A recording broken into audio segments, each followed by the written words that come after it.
Oh my gosh. It's my teammates. Oh, dude. I already know. You're running some Swampert Save-wise stuff, right? Oh, okay. I'll take that. Let's hope it's not Scrafty in the back, I guess. I don't know. One. It's not great. Oh, he shields. Oh, we saved it. Nice. He already knows. Hey, man. Should have known. Should have known what was coming.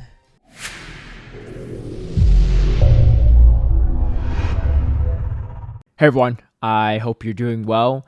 Today, I'm going to showcase footage from one of my best teams that I've ever created for the current Great League meta, and that is the Trevenant Shadow Drapion Bastiodon team. I showed a video of this prior, and I showed it in a separate video for a 5-0 challenge as well, so be sure to check out those videos if you want more resources on how to use this line. A lot of my patrons and a lot of my followers on YouTube have been able to use this line to hit Legend in the past, so I personally call it the Legend Maker team, and PvPoke actually tweeted out that it's actually the top performing team in all of Open Great League based on the simulations and training battles in PvPoke. One of the best resources in PvP, so be sure to check out PvPoke if you haven't already. That being said, I of course had to put this team back to test to see if it still holds up in Open Great League. This was created back in Season 11 before all the buffs and nerfs happened to multiple Pokemon. Now, the most important thing is none of these Pokemon were nerfed, and a lot of the Pokemon that were nerfed were strong against these Pokemon. So in some ways, it makes this team even stronger.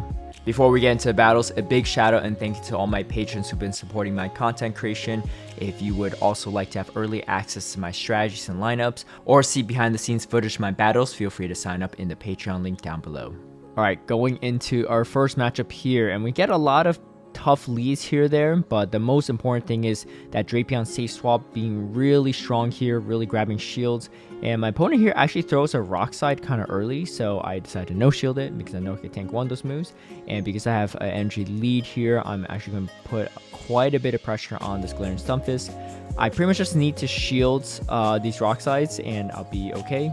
I'm just going to throw this Aqua Tails as soon as possible here. I just really want to get rid of this Galarian Stunfisk. And we get another Aqua Tail off here. It looks like, unfortunately, my Galarian Stunfisk is going to get Mud Shot down. So it's a good play from my opponent there to recognize not to throw any energy and just go for the Mud Shot down. They maintain switch advantage and force me to burn my last shield, which is not great. Now here comes the Altaria. I'm going to throw the Shadow Claw right away. And then now I'm going to go to my Bastiodon, which I assume there's a hard counter to it. And this is not great. Now, obviously, if the Zumro is running no Hydro Pump, that's fine. Play rough Ice Beam, but it is running Hydro Pump, so that's not great. The good news is my Bastiodon should be able to take it out. I feel like I was kind of lagging here. It looked like my Smackdowns were a little bit slower than the bubbles, but I don't know. Could be just visual. Either way, I'm going to throw this final Stone Edge there, and we do get to this Shadow Claw or Shadow Ball just before the Altaria gets to move, and we could Shadow Claw down. So not ever having switch advantage there, but still able to make it work too. Like I said, this team is very, very strong, even against some of the worst leads in the game, such as Mana Buzz and Noctowl even.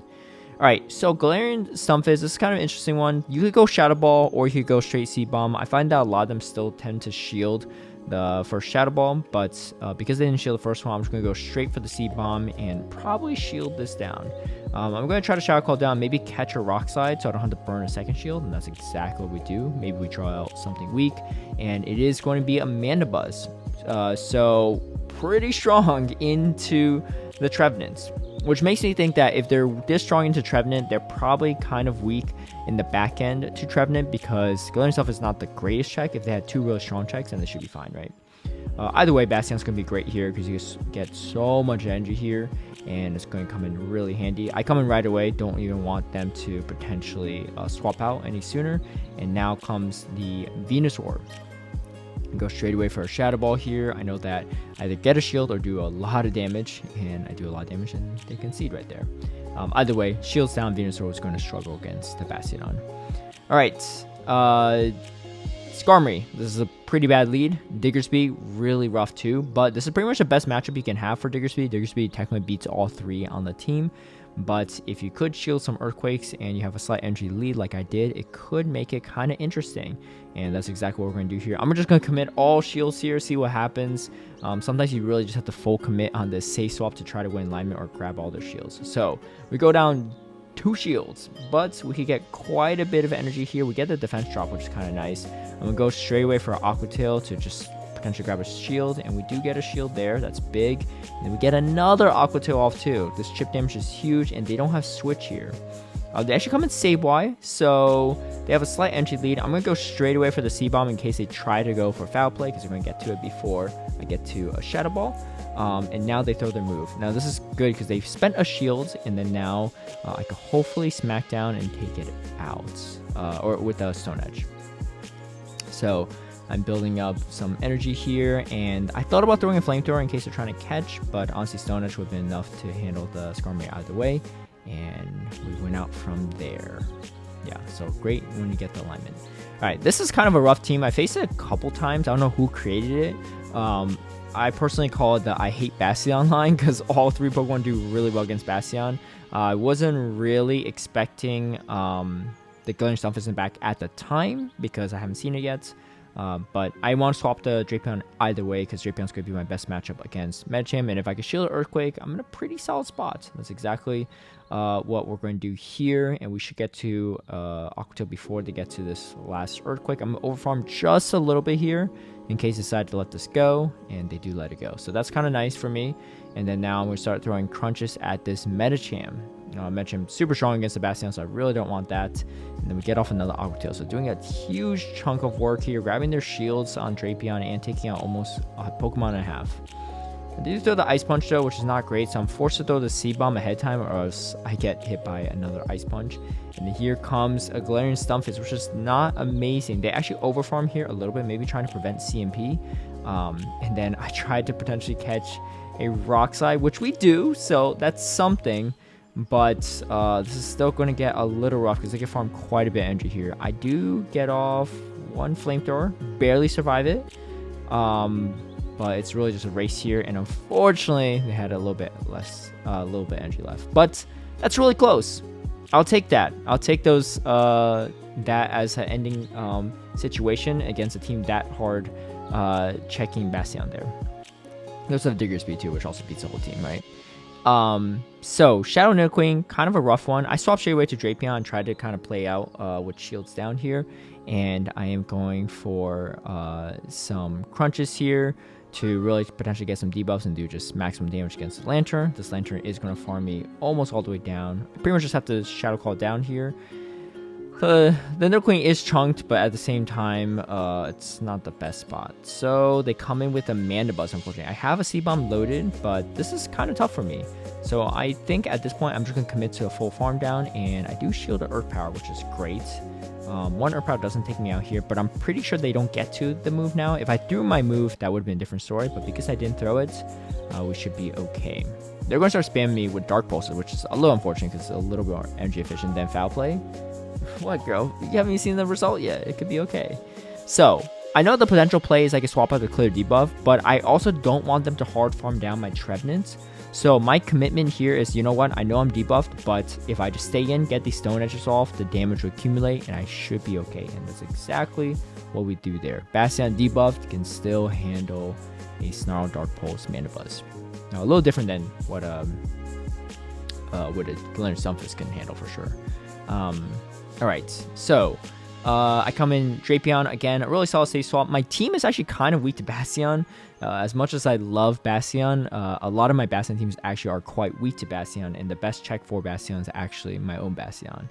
So we do swap to the Drapion here. We're doing a lot of work here, which is kind of nice.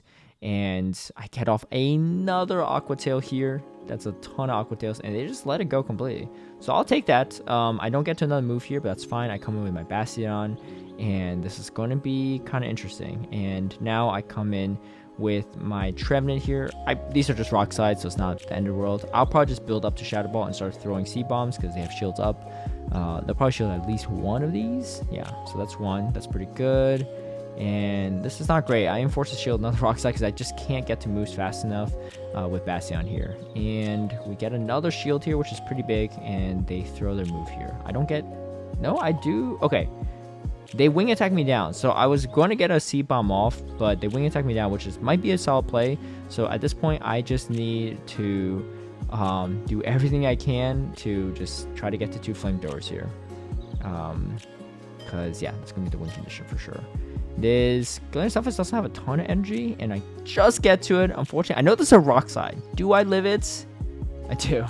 So, in that situation, XL Bastiodon probably would win, whereas the regular Bastiodon does not. But, like I said, most situations, you should be fine. Those narrow ones are going to be interesting. Alright, this is a brutal lead. Obstagoon, I've been in a couple Obstagoon leads here, but the most tricky part about Obstagoon lead is not the Obstagoon. It's that there's typically a Nidoqueen in the back, and that's where it gets really tough. And they boost. That's not a good sign. I was hoping to catch a nice slash.